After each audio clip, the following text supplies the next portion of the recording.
Hello everyone, are के इस lecture में यूनिट 3 के पार्ट फर्स्ट में हम लोग देखेंगे जियोथर्मल एनर्जी। तो ये रहा हमारा यूनिट 3 का सिलेबस। और जियोथर्मल एनर्जी में जो इसके बेसिक कॉन्सेप्ट हैं उनको इस लेक्चर में डिस्कस करेंगे और जो बचा हुआ है उसको अगले लेक्चर में डिस्कस कर लेंगे। ठीक है, तो इसमें देखेंगे हम resources of the geothermal energy, non electric conversion और एनवायरमेंटल कंसिडरेशन। तो सबसे पहले देख लेते हैं कि जो जियोथर्मल एनर्जी है उसका ओरिजिन होता कहाँ से है। ठीक है, तो ये है हमारी पृथ्वी। ठीक है, पूरा सर्कल होगा, उसका एक एरिया काट लिया। तो इसकी सबसे ऊपरी जो लेयर होती है इसको बोलते हैं क्रस्ट। क्रस्ट को मतलब हिंदी में कहते हैं पपड़ी। तो सबसे ऊपर की लेयर होती है। यहाँ का टेम्परेचर कितना होता है 30-40 से, तो पता ही होगा आपको। ठीक है, उसके बाद में जो 2000 किलोमीटर तक होती है इसकी जो लेयर वो होती है मेंटल। मेंटल बोलते हैं, मतलब नाम उसका, इसको भी आवरण कहते हैं हिंदी में। ठीक है, इसका जो टेम्परेचर होता है वो कितना होता है 600। ये स्टार्टिंग की जो मेंटल लेयर होती है ऊपर वाली, इसे अपर मेंटल बोलते हैं, इसका तो 600 डिग्री के लगभग होता है। जो नीचे वाली मेंटल होती है उसका होता है 1200 डिग्री सेंटीग्रेड।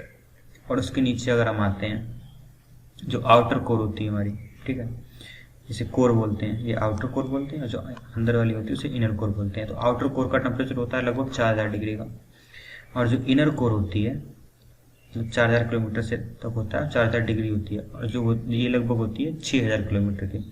ठीक है, तो जो इनर कोर होती है उसका टेम्परेचर कितना होता है, उसका टेम्परेचर होता है लगभग 5000 डिग्री सेंटीग्रेड। मतलब समझ रहे हो कितने हाई टेम्परेचर पे ऑपरेट होती है। जो हमारा सन होता है, सन की सरफेस का टेम्परेचर भी होता है लगभग करीब 5500 डिग्री सेंटीग्रेड। और हमारी पृथ्वी की जो कोर है उसका टेम्परेचर कितना है, वो भी अप्रॉक्स 5000 डिग्री सेंटीग्रेड। यानी हमें टेम्परेचर की तो कोई भी दिक्कत है ही नहीं। हम जितना भी अंदर जाएंगे उतनी ज़्यादा हमें हीट मिलती रहेगी।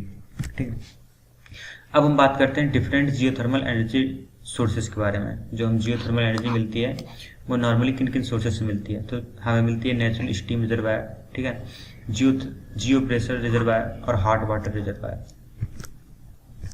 अब देख लो कि हॉट वाटर रिजर्वायर क्या होता है। बहुत सारे होते हैं कि जहाँ पे देखो, जो हमारी पृथ्वी होती है इसके नीचे, जैसे ये हमारा ग्राउंड है, इसके नीचे बहुत सारी प्लेट्स होती हैं, अलग अलग मटेरियल्स की होती हैं। ठीक है, तो बहुत सारी रॉक्स होती हैं, जैसे चूने वगैरह की। आपने देखा होगा चूने पे पानी डालो तो एकदम उबल जाता है वो। ठीक है, तो इस तरह के बहुत सारे मेटल्स होते हैं, बहुत सारे मटेरियल्स की प्लेट्स होती हैं। तो उन्हीं की वजह से वो अंदर अंदर रिएक्शंस होती रहती हैं, जिनकी वजह से बहुत सारे एरिया ऐसे होते हैं पृथ्वी के जहाँ पे अपने आप स्टीम बनती रहती है, मतलब स्टीम निकलती रहती है। ज़्यादातर वही होती है जहाँ पे चूने की चट्टानें होती हैं, वहाँ पे ये हॉट वाटर रिजर्वायर आपको मिल ही जाएंगे। कि मतलब जैसे चूने की चट्टान है, इसमें पानी पड़ रहा है तो क्या होता है, वो खौल जाता है, और यहाँ से जहाँ से भी पानी फ्लो होता है वो कैसा होता है, एकदम गर्म सा होता है, और उससे स्टीम भी निकलती रहती है। तो यहाँ पे पहला आपका हो गया हॉट वाटर रिजर्वायर। ये यूएस काफ़ी अवेलेबल रहते हैं। ठीक है, और इसका क्या कर सकते हो आप, इससे आप स्पेस की हीटिंग कर सकते हो इजीली। ठीक है, इलेक्ट्रिसिटी प्रोडक्शन के लिए इतना प्रेफरेबल नहीं होता, लेकिन किसी एरिया को गर्म करना है तो इसको इजीली कर सकते हो। दूसरा होता है नेचुरल स्टीम रिजर्वायर। इसमें क्या होता है कि बहुत जगह पे जो नेचुरल गैस होती हैं, ठीक है, उनकी वजह से वो सरफेस पे आने, मतलब प्रेशराइज करती है, नीचे सरफेस पे आने के लिए, ऊपर के लिए बढ़ती हैं, तो उससे क्या बन जाते हैं, नेचुरल स्टीम रिजर्वायर बन जाते हैं। और कई जगह पे ये जो रिएक्शंस होती रहती हैं जिनकी वजह से स्टीम निकलती रहती है, पानी जो है स्टीम में कन्वर्ट होता रहता है। तो इस तरह से ये एक एक्चुअल फोटो है, इस तरह से स्टीम ऊपर के लिए निकलती रहती है, इसे बोलते हैं नेचुरल स्टीम रिजर्वायर। और तीसरा होता है जियो प्रेशर रिजर्वायर। जियो प्रेशर रिजर्वायर में क्या होता है कि ब्राइन मतलब होता है नमकीन पानी।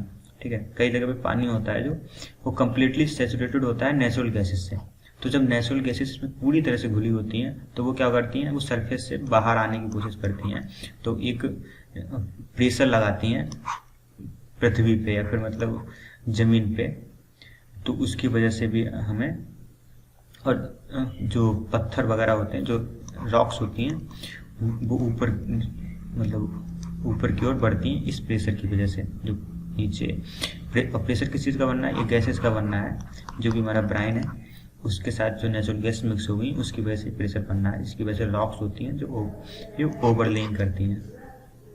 और इसका हम यूज़ कहाँ करते हैं, देखो इसका यूज़ हम दोनों जगह कर सकते हैं। एक तो हीटिंग के लिए भी और इसका नेचुरल गैस के लिए भी यूज़ कर सकते हैं, नेचुरल गैस भी इससे एक्सट्रैक्ट कर सकते हैं। अब इसके एडवांटेज और डिसएडवांटेज हमारे सिलेबस में मेंशन है, तो हम इसको डिस्कस कर लेते हैं। एडवांटेज क्या है, देखो फ्री है और रिन्यूएबल है, और दूसरा pollution free, does not related damage to environment. देखो मैं ये नहीं कह रहा हूँ कि पोल्यूशन इससे बिल्कुल ही नहीं होता है, ये भी आगे बताऊंगा अभी, लेकिन और की कंपेयर में बहुत कम होता है। ठीक है, geothermal plant virtually produce no emission होता है, जो मतलब बहुत ही मिनिमम होता है, बहुत ज़्यादा नहीं होता है। ठीक है, ऑपरेटिंग कास्ट बहुत कम होती है। ठीक है, इनके लिए कोई मतलब फ्यूल आपको ट्रांसपोर्ट करके कहीं से लाना नहीं होता है। ठीक है, जैसे नॉर्मली किसी पावर प्लांट में आपको ट्रांसपोर्ट करके उसके लिए फ्यूल लाना पड़ता है, ये भी एक एडवांटेज है इसका। और जैसे सोलर एनर्जी होती है आपकी, वेदर कंडीशन पर डिपेंड करती है, अगर अच्छा है उसके अकॉर्डिंग, धूप अच्छी निकली है तो वो अच्छे से वर्क करेगा, वरना नहीं वर्क करेगा। तो ये किसी भी वेदर कंडीशन पर डिपेंड नहीं करता, ये भी इसका एक फ़ायदा है। और अब इसके डिसएडवांटेज के बारे में बात कर लेते हैं। तो ये क्या है, इसका जो इलेक्ट्रिसिटी प्रोडक्शन होता है वो डिपेंड करता है रॉक्स के स्ट्रक्चर पे, मतलब जो आपकी रॉक्स हैं, मतलब नीचे जो चट्टाने हैं पृथ्वी के, वो किस तरह की हैं। अगर कहीं पे बहुत अच्छी सिचुएशंस मिल गई आपको तो बहुत ज़्यादा इलेक्ट्रिसिटी प्रोड्यूस कर लोगे, नहीं मिल पाई तो आप नहीं कर पाओगे। तो इसीलिए हर जगह प्रेफरेबल नहीं है ये। ठीक है, आप हर जगह पे इसका यूज़ नहीं कर सकते। दूसरा, generation of the geothermal energy create noise. ठीक है, अब एक तो इसको जब प्लांट सेटअप करते हो तब इसमें बहुत ज़्यादा नॉइस होता है, उसके बाद में भी हल्का नॉइस करती रहती है।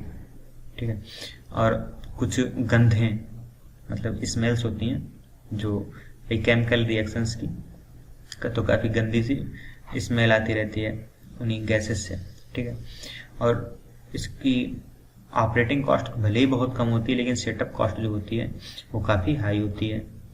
और can run out the steam, देखो जो हमारे रॉक्स हैं वो रिएक्ट, जब हालांकि बहुत बड़ी पहाड़ियाँ होती हैं, कई सालों तक ये रिएक्शन चलती रहती हैं, मगर कई बार ऐसा होता है कि वो रिएक्शन फिनिश हो जाती है, मतलब आपकी रॉक्स की जो मटेरियल है वो सब मतलब कन्वर्ट हो गया, उसकी रिएक्शन कंप्लीट हो गई, तो क्या होता है, स्टीम बनना बंद हो जाती है। ये भी एक बड़ी समस्या होती है। और जब इसकी ड्रिलिंग कर रहे होते हो आप, मतलब इसको प्लांट को सेटअप करने के लिए, तो क्या होता है, कई बार जो प्लेट्स खिसकती हैं इधर उधर, उसकी वजह से भूकंप आ जाता है, अर्थक्वेक आ जाता है। और डेंजर ऑफ द इरेप्शन, मतलब जो आपका वो है बाल्किनो है, उसका इरेप्ट होने की बहुत ज़्यादा संभावना होती है, क्योंकि जो भी स्टीम वगैरह निकल रही होती है वो उसी एरिया में होती है जहाँ पे बाल्किनो इरेप्ट होते रहते हैं। ठीक है, तो ये भी एक खतरा रहता है। अब इसके इन्वायरमेंटल जो इम्पैक्ट होते हैं उनको हम देख लेते हैं। सबसे पहला होता है वाटर क्वालिटी पे, कि जो हम इसको यूज़ करते हैं तो उसके बाद में उसे जब वापस री इंजेक्ट करते हैं तो उसमें हम बहुत सारे जो कंटेंट्स होते हैं वो मिक्स हो जाते हैं, जैसे सल्फर हुआ और भी अदर साल्ट हुए, वो मिक्स हो जाते हैं, जिसकी वजह से जो वाटर क्वालिटी होती है वो मतलब ख़राब हो जाता है, एक तरह से पीने लायक नहीं रहता, उसे नुकसान पहुंचता है। और इसमें जो पानी होता है वो भी काफ़ी ज़्यादा यूज़ होता है। दूसरा, एयर इमिशन, जब भी रिएक्शंस होती हैं ओपन लूप सिस्टम में, तब क्या होता है, sulphide, carbon dioxide, ammonia, methane और बोरान, इस टाइप की बहुत सारी गैसेज होती हैं, वो आपको इरेप्ट होती रहती हैं, तो जो कि आपके एनवायरनमेंट को भी नुकसान पहुंचाती हैं। ठीक है, तीसरा लैंड यूज़, इसमें जो लैंड यूज़ होता है एक तो स्पेसिफिक तरह का ये एरिया यूज़ होगा, और ऊपर से इसके लैंड जो होता है काफ़ी ज़्यादा यूज़ होता है। और चौथा, life cycle global warming emission, जो क्योंकि ये गैसेज जो हैं ये काफ़ी इमिट होती हैं, तो इमिशन ऑफ द CO2 वगैरह, इन गैसों की वजह से क्या होता है कि ग्लोबल वार्मिंग भी बढ़ती है। ठीक है, रिस्ट्रिक्शन टू टूरिस्ट इंडस्ट्री, आप टूरिस्टों को अलाउ नहीं कर सकते हो यहाँ पे, क्योंकि ये काफ़ी डेंजरस होते हैं, और ऊपर से इसमें कुछ देखने लायक भी ऐसा कुछ नहीं होता। एक तो शोर कर रहा होता है, डेंजर होता है, तीसरा जो इसकी मतलब जो गैसेज होती हैं वो स्मेल करती हैं गंदी सी। ठीक है, नॉइस पोल्यूशन होता है, बताया था मैंने। माइक्रोसिस्मिसिटी क्या होती है कि हम कुछ फ्यूल को इंजेक्ट करते हैं लुब्रिकेंट के रूप में। ठीक है, वो क्या करते हैं, इसके प्रेशर को इंक्रीज कर देते हैं, जिससे क्या होता है कि छोटे हल्का सा भूकंप जैसा आ जाता है। ठीक है, ज़्यादातर नहीं आता, लेकिन फिर भी ये एक भूकंप सा क्रिएट कर देता है। तो इसी प्रोसेस को बोलते हैं, जो फ्यूल इंजेक्ट किया है आपने प्रेशर को इंक्रीज करने के लिए, इसी को बोलते हैं माइक्रोसिस्मिसिटी। अब हम बात कर लेते हैं इसके इस्तेमाल की।